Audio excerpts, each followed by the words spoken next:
Bob Jamison. Good morning. The Defense Department has just reported that the number of U.S. servicemen dead in today's tragedy in Beirut now stands at 120. More were wounded, and still more may be missing in the terrorist bomb attack on the U.S. Marine compound at Beirut Airport. A simultaneous attack on a French headquarters has killed at least 18. And President Reagan has reaffirmed U.S. resolve to remain part of the multinational peacekeeping force in Lebanon. No group has claimed responsibility for the bombings, and the U.S. government has blamed no one directly. But Defense Secretary Caspar Weinberger this morning said that there is a lot of circumstantial evidence, and some of it points to Iran. A key question is how the attacker was able to drive an explosive-filled truck right into the lobby of a Marine headquarters building in Beirut. The 2-ton bomb devastated the 4-story building in which 200 Marines may have been sleeping when the explosion occurred shortly after 6 a.m. Beirut time. The building collapsed one story on top of another, trapping many inside. The explosion at the French headquarters occurred a minute later and 2 miles away. The terrorist attacks were identical. At the Marine compound, witnesses said the truck on the suicide mission first pulled into a parking lot outside a fence, where it was spotted by a sentry. The truck then speeded up and smashed through a gate, then roared through a sandbagged sentry post, past another barrier, and then into the building's sandbagged lobby.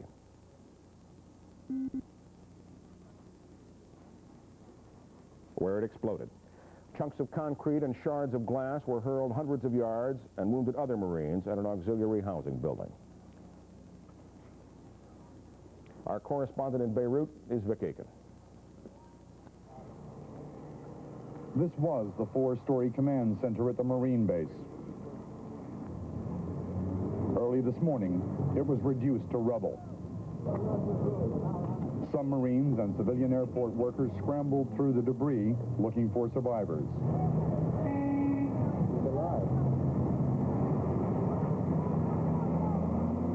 This Marine made it.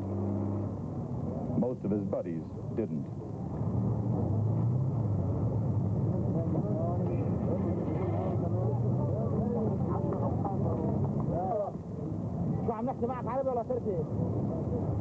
The new U.S. Ambassador, Reginald Bartholomew, who only arrived in Lebanon last night, visited Marine Commander Colonel Tim Garrity.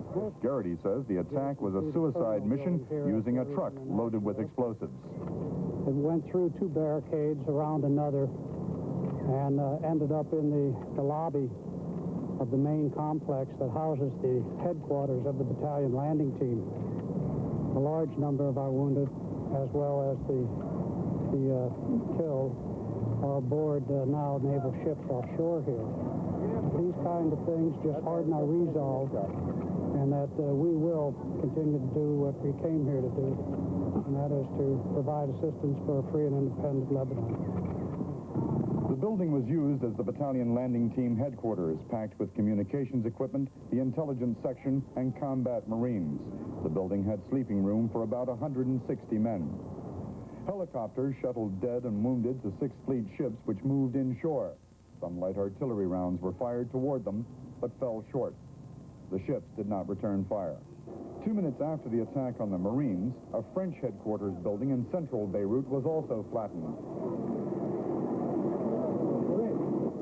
French paratroopers and legionnaires swarmed over the site, pulling out survivors and the dead. It's believed that the explosion was also a result of a suicide-style attack in a car or truck packed with explosives. An almost identical method of attack was used to destroy the U.S. Embassy here last April. More than 60 people died in that blast. The explosion at the Marine base today was far more devastating. Vic Aiken, NBC News, Beirut. As we reported a moment ago, the Defense Department has just said that the death toll now stands at 120 U.S. servicemen, Marines, and sailors killed, with more missing. For the French, who lost at least 18 soldiers killed today, with many more missing, the tragedy served to increase questions in Paris about the role of that country's troops in the multinational force. France, with the biggest contingent, also suffered the greatest losses until today. Here's more from Jim Bitterman. The attack on the French headquarters was almost identical to that on the American one. Witnesses said a truck filled with explosives was driven or pushed down a ramp to an underground parking lot. The explosion turned the 8-story building into a heap of rubble. There had been 73 soldiers inside at the time. And from under the debris, their comrades could hear the cries of some trapped but still alive. But it seemed likely the death toll would be high. The building, located in a residential area of West Beirut, was the headquarters for the 100 soldiers of the 1st Parachute Regiment, volunteers who left France for Beirut duty only a month ago. Most of those killed and injured were asleep at the time of the blast. There was no chance for anyone to get out of the building before it was leveled. French families with relatives stationed in Beirut had difficulty finding out the names of the casualties and the gravity of the situation. Back in France, as people went to church services this morning, the death toll at first seemed minimal. But by the time they left, it was already beginning to rise, with conflicting reports from military sources in Beirut and officials in Paris. The defense minister appeared on the noon news, calling the double bombings odious and cowardly. Did it bring into question the French presence in Beirut, he was asked. I understand that you might ask that question, he replied, but that's not a question to be asked only a few hours after the attack. And then, as if to underline the seriousness of the situation, he flew off for Beirut. But the question remains behind. Ever since the French dispatched 2,000 foreign legionnaires and paratroopers to take part in the multinational force, there has been controversy here about their role. Up until this morning, the French suffered more casualties in Beirut than any of the other participants in the multinational force. And after each French loss, there has been outcry. The Communist Party, for example, despite its role in the French government, has joined others here to demand that French troops be brought home. This morning's attack will almost surely reopen the debate about French participation in the multinational force, and almost just as surely increase the pressure on the government to consider a tactical withdrawal. Jim Bitterman, NBC News, Paris. The dead and injured U.S. Marines are part of the 24th Marine Amphibious Unit from Camp Lejeune, North Carolina. They were scheduled to be rotated home beginning on November 15th. The Pentagon says those who were wounded this morning are being flown to U.S. military hospitals in Germany and Italy. Jack Reynolds is reporting from the Pentagon this morning. Good morning, Bob. In announcing the figure of 120 Marines killed, the United States defense officials here say that almost the entire building has now been searched, and that figure is not expected to go too much higher. The 45 figure of those injured and evacuated are simply those evacuated. The figure of wounded is about 115, and that figure is expected to go higher. This is not the first terrorist incident involving Americans. On April 18th of this year, 17 Americans were killed when the U.S. Embassy was blown up by a terrorist bomb. The method used was similar to today's. A car loaded with explosives was driven into the entrance and exploded. It's believed that an Iranian extremist group was involved, but that was never proved. The Marines have been under sniper fire for the past several weeks. This morning, as they tried to clear the rubble that was battalion headquarters, they again came under small arms fire and rocket-propelled grenade attacks. As far as Marine reinforcements are concerned, there is one Marine amphibious unit now in the Indian Ocean, about a week to a week and a half steaming time away from Beirut. That unit was, until a few weeks ago, off the coast of Lebanon, and there's another amphibious unit in the Atlantic. That group was due to replace the Marines now on the ground in Beirut, but they've been held in the Atlantic because of the troubles in Grenada. They also are at least a week away from Lebanon. Now it's a question of getting the wounded to hospitals in Europe, probably U.S. medical facilities in West Germany. Some have already been flown to Cyprus aboard a British plane. The bodies of those killed will be taken first to Europe. Next of kin must now be notified, and that's expected to take some time. Bob? Jack, thank you. President Reagan made it clear today that the loss of American lives will not force the United States from its role in Lebanon. The president called the bombing a bestial act as he returned to the White House to meet with foreign policy and security advisors after cutting short a golfing weekend in Georgia. Chris Wallace is at the White House. The president was awakened at 2:27 this morning, some 2 hours after the attack.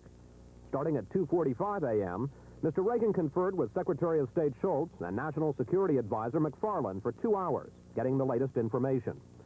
The president decided to cut short his golfing weekend and left Georgia in a driving rainstorm just after 7. It was raining at the White House when Mr. Reagan arrived, but he stopped on the South Lawn to express his grief over the attack and his determination to keep Marines in Lebanon. I know there are no words that can express our sorrow and grief. over the loss of those splendid young men and the injury to so many others. I know there are no words also that can ease the burden of grief for the families of those young men. Likewise, there are no words to properly express our outrage, and I think the outrage of all Americans, at the despicable act, following as it does on the one perpetrated several months ago in the spring that took the lives of scores of people at our embassy in that same city, in Beirut. But I think we should all recognize that these deeds make so evident the bestial nature of those who would assume power if they could have their way and drive us out of that area, that we must be more determined than ever that they cannot take over that vital and strategic area of the earth, or for that matter, any other part of the earth. The president then convened a meeting of security advisors, including Vice President Bush, Secretary of State Shultz, Defense Secretary Weinberger, and the chairman of the Joint Chiefs of Staff. Officials said the meeting would have two goals: to review the immediate situation in Beirut and to examine U.S. policy generally in the Mideast. Secretary Weinberger left that meeting briefly to say that while there is no hard evidence, there are some indications that Iran was responsible for the attack. There is a lot of circumstantial evidence, and a certain amount of it points toward Iran. But there are so many elements, so many different groups over there that have made threats and have sent warnings about terrorist activity of the kind that they plan, that obviously we're looking at everything and looking at it very carefully. The meeting lasted 1 hour and 40 minutes, ended just shortly ago. There are no hard decisions, but U.S. officials say the Marines will stay in Lebanon. The only question is how to reduce their vulnerability. The president has ordered top staff to come back with more information. He will convene another meeting at 4 p.m. this afternoon, at which some hard decisions may actually be taken. Bob? Chris, do you anticipate that the White House later today will announce some change in the manner in which the Marines have operated to make them less vulnerable, perhaps expanding their perimeter? Well, that's really the question. We just talked with Larry Speaks, the chief spokesman here, and he wouldn't go into the options, but there are obviously a number of possibilities. The only thing he really ruled out is a big increase in the number of Marines on the ground in Lebanon. But as far as whether they will be moved, whether they might go up into some higher, more protected area, he wasn't ruling anything out or ruling it in. With a reinforcement 1.5 weeks steaming time away, have you heard anything about the possible movement of troops, perhaps from Western Europe? No, that hasn't been discussed here at all. The only thing in that regard is that, of course, they lost about 200 men today, either injured or killed. And Speak said we can assume that they will be replaced at some point, that there are about 1,600 Marines on the ground or were on the ground before today's attack, and that still is seen as about the right number. All right, Chris, thank you very much. Chris Wallace at the White House. Our Senate correspondent John Dancy is in our Washington studios this morning with former CIA Director Stansfield Turner to talk about the tragedy. Gentlemen? Admiral Stansfield Turner is former head of the Central Intelligence Agency. Admiral, how could this sort of thing have happened? John, it happens because the Marines here at the airport in Beirut are in a basically indefensible position. This is not a military situation. They're in the midst of a big civilian community here. They're on the low ground. It's all hills and the background here. So you can't build any kind of an impregnable defense there. You can't sort of clear this zone out militarily.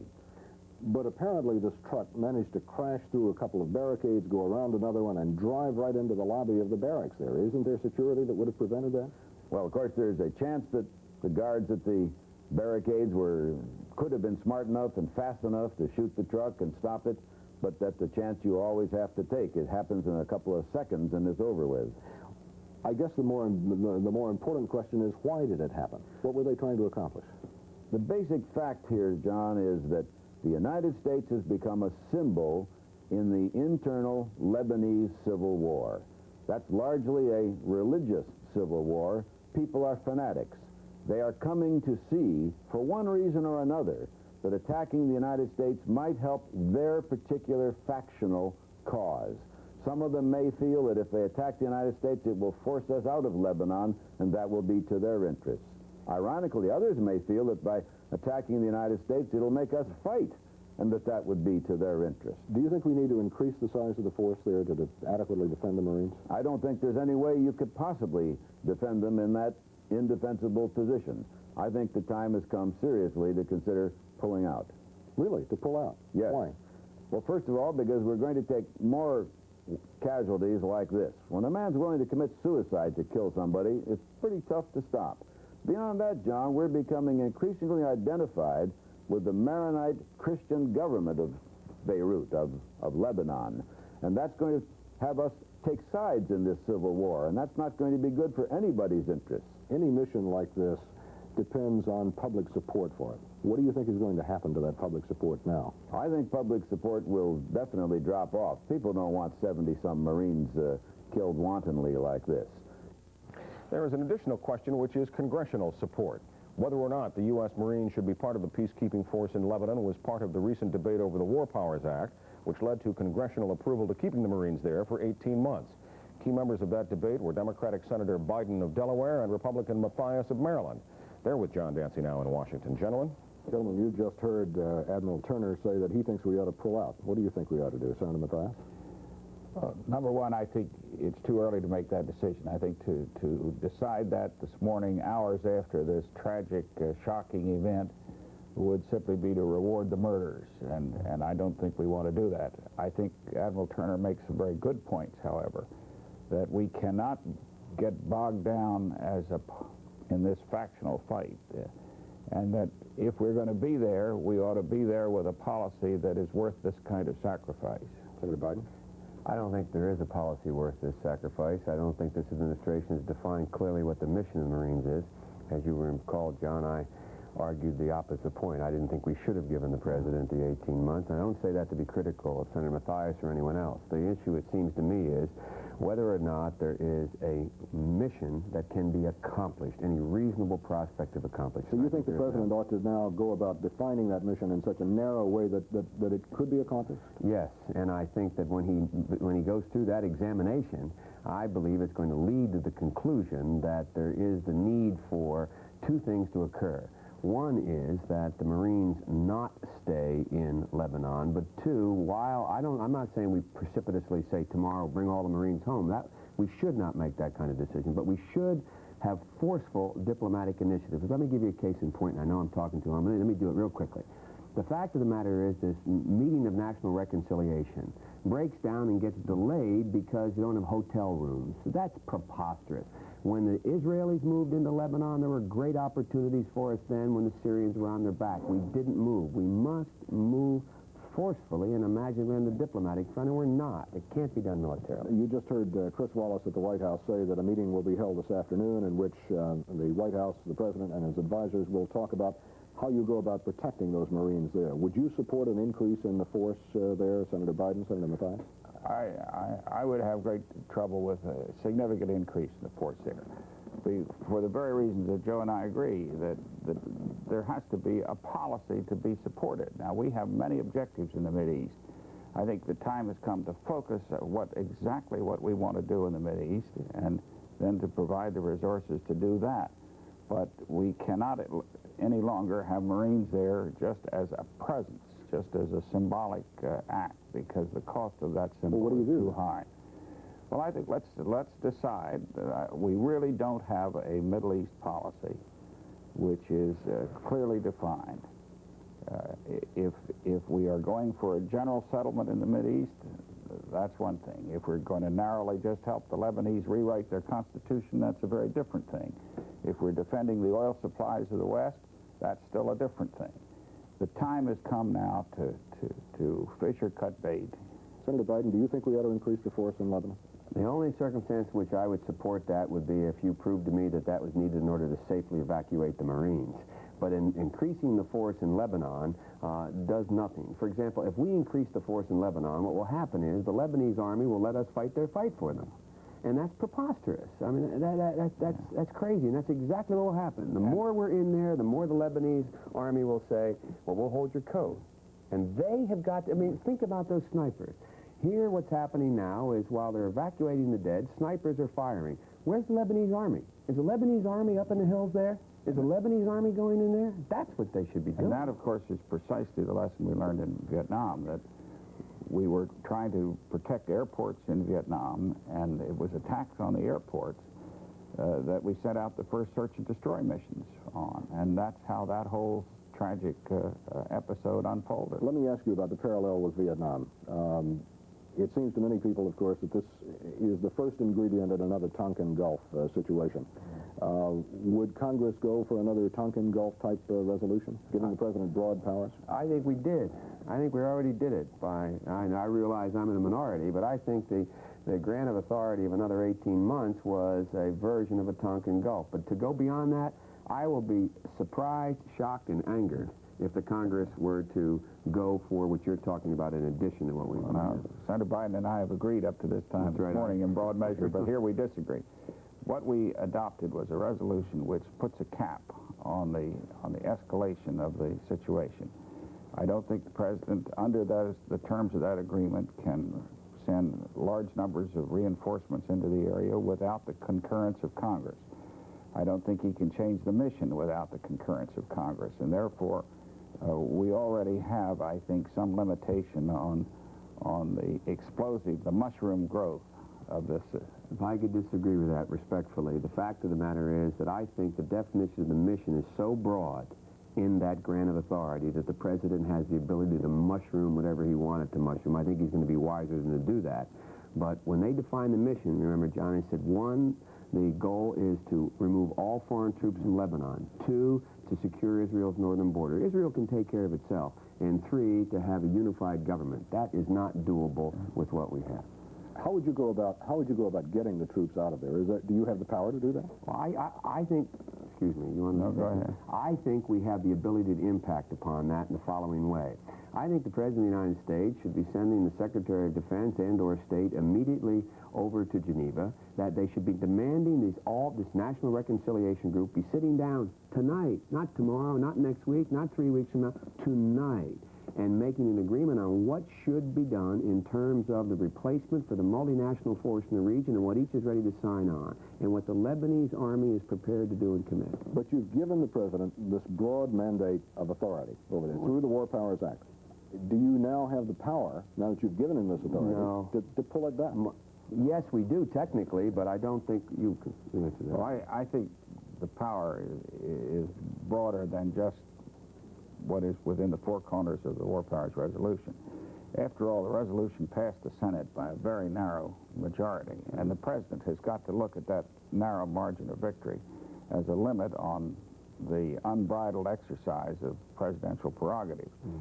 I think that he is limited, and I think he will have to coordinate his decisions with the Congress and therefore really with the opinion of the American people. But the president has already said he would not give up his constitutional authority. Well, the president makes those statements. He's given to those statements. He said he doesn't believe in the SALT agreement, but he's living by the SALT agreement. And I think that, I hope that's the precedent that he will follow, and I think it's wise if he does.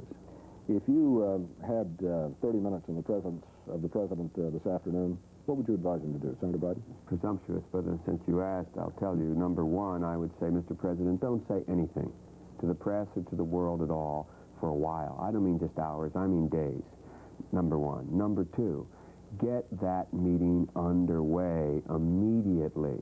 Do not wait to have that National Reconciliation meeting. And number three, you better come up, Mr. President, with a way to gracefully move those Marines and the multinational force out and just at the same time shore up through Senator Mathias? Well, I would say to the president, the only thing he can expect in the Middle East is more of the same kind of thing. This, after all, is the kind of tactics that was used to get the Crusaders out of the Middle East hundreds of years ago. He can expect more of this, and he's got to realize that he's got to center in on the real root causes of the Middle East problem, which are the Palestinians' difficulties that lie festering and at the root of all of this difficulty. Gentlemen, thank you very much for joining us today. Now back to Bob Jamison. John, Senators, thank you. The president has already reaffirmed his commitment to keep the U.S. Marines in Lebanon today. But today's tragedy is set against a background of much larger questions. Here is a report on that subject from our diplomatic correspondent, Marvin Kalb. At least for the time being, the president seems to have eliminated one major option, and that is to pull the Marines out of Beirut. But there are still many other questions to be determined. For example, will the role of the Marines be changed in light of today's tragedy? Will their numbers be increased? There are more than 2,000 Marines offshore. Will they retain essentially static positions as they have for the past year, or will they now be allowed to roam? Perhaps the largest question is the real purpose of the Marine presence in Lebanon. As the stakes and the risks go up, are the Marines merely there to protect the shaky regime of President Jamil? Or are they there as a kind of advance party against the Syrians, their allies, and all of their backers, the Soviet Union, in which case their current numbers are hardly adequate for that chore? Today's tragedy, which is seen here as a coordinated terrorist attack against the Americans and the French, in other words, against the multinational force, today's tragedy may force the administration to go beyond the rhetoric of outrage and concentrate on the real strategic purpose of the United States in the Middle East. Bob? The shock, revulsion, and outrage expressed by officials in Washington was echoed today by just plain citizens on the streets of New York and California. Here are some of those reactions to early reports of the tragedy. I'm appalled. I'm just appalled. But if you mean in terms of getting the guys out and all that, no, I think we have a commitment, but that's shocking. 76? That's almost hard to believe. I'd heard about it very early this morning and thought perhaps I might have been dreaming it, and I'm very frightened. I think it's a ploy to try to make President Reagan remove them, and I don't think he should. I think the American government is committed, and I think we should stay. I don't think we have any business being there at all.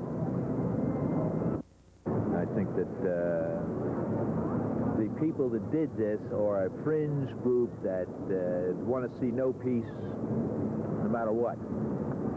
Oh, I'm stunned, shocked, and saddened by it, yeah. I think it was a given when we went there that somebody might get hurt. I think that should have been part of the decision process. Once we're there because people are getting hurt, I don't know if that's a sufficient reason to pull out. We're stuck over there again, just like Vietnam. I think that the Lebanese forces, if properly supported, could handle the job. But we send in our Marines in insufficient numbers to do the job they're asked to do, and this kind of thing is inevitable and unfortunate. I think it's time for the American public to put a stop to our Marines being put in as cannon fodder. The tragedy in Beirut today, 120 U.S. servicemen killed, Marines and sailors, more missing, perhaps more wounded, in simultaneous suicide terrorist attacks on a U.S. Marine compound at the Beirut airport and at a French headquarters in downtown Beirut. An untold number of French were also killed. Defense Secretary Caspar Weinberger said there is circumstantial evidence, some of which points to Iran being responsible. The president says the Marines will stay in Beirut. Updated reports throughout the day on NBC, and tonight at 11:30 Eastern Time, we'll present a special report. Bob Jamison, NBC News, New York. Morning, everyone. Good morning. Morning. Well, today's the day. What's our first stop, Frank? The bank. And I want to walk in the door at 9 sharp. Hey, the journal says our stock's up a point. Maybe that'll sway the bank. Pour me a cup of that coffee, will you? Look at that. Typical New York traffic. But we're right on time. You ready with all the blueprints, Gwen? They're all here. Good morning. Mr. Scott will see you in the conference room. Well, that was easier than I expected. Mm-hmm. The design sold itself. I hope 100 million's going to do it. Well, that's going to depend a lot on the steel guys. I'm glad we're seeing them face to face. Frank, we're 15 minutes early. Better early than late, as far as I'm concerned.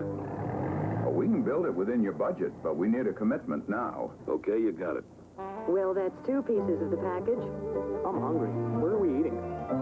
Well, we're over Philadelphia. Why don't we sit down here? Good idea. I'll call a restaurant. What would you say? 10 minutes? Make it 15. I want to look at this blueprint before we see Rinaldi. Seafood diet. Yeah, I see food and I eat it. Baltimore sure done a great job fixing up their harbor. Where's the meeting with Rinaldi? He's on site at that new project of his. Listen, we got the money and the steel. When can you break ground? August 1st. Okay, we got our date. Now, if we can get the people in Washington to go along with us, we'll be all set.